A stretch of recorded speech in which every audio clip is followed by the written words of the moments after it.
বাংলা চলচ্চিত্রের শ্রেষ্ঠ romantic sequence উত্তম সুচিত্রা অভিনীত ছায়াছবি সপ্তপদীর একটি গানের দৃশ্যায়ন। এই পথ যদি না শেষ হয় তবে কেমন হতো তুমি বলো তো। উত্তম কুমার মোটর বাইক চালাতে চালাতে জিজ্ঞাসা করছেন, ব্যাকসিটে সুচিত্রা সেন উত্তর দিচ্ছেন, তুমিই বলো। তিনি নিজের অনুভূতিটা প্রকাশ করছেন না কিন্তু। এই দৃশ্যটায় যদি অন্য কোনো নায়িকা থাকতেন তাহলে কেমন হতো। যেমন সুপ্রিয়া দেবীকে একবার প্রশ্নটা করা হয়েছিল, যদি উত্তম ঐশ্বর্যা এই ছবিটা করতেন তাহলে কেমন হতো। উনি বলেছিলেন, একদমই ভালো হতো না। ঐশ্বর্যা তো বেসিক্যালি ডান্সার, রিনা ব্রাউনের চরিত্র করবে কেমন করে, ওর দ্বারাও এরকম চরিত্রে অভিনয় করা সম্ভব নয়।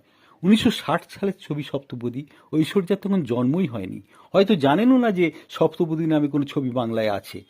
তো উত্তম কুমার আর মাধুরী দীক্ষিতকে নিয়ে যদি ছবিটি করা হতো তাহলে কেমন হতো তুমি বলো তো। রিনা ব্রাউন চরিত্র কি সুচিত্রার থেকেও মাধুরী ভালো করতে পারত? এই পথ যদি না শেষ হয় তবে কেমন হতো তুমি বলো তো।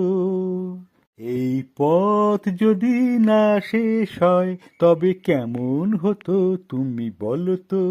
যদি পৃথিবীটা স্বপ্নের দেশ হয় তবে কেমন হতো তুমি বলো তো। তুমি বলো, এই পথ যদি না শেষ হয় তবে কেমন হতো তুমি বলো তো। লা লা লা লা লা লা লা লা লা লা লা। এই পথ যদি না শেষ হয় তবে কেমন হতো তুমি বলো তো। এই পথ যদি না শেষ হয় তবে কেমন হতো তুমি বলো তো।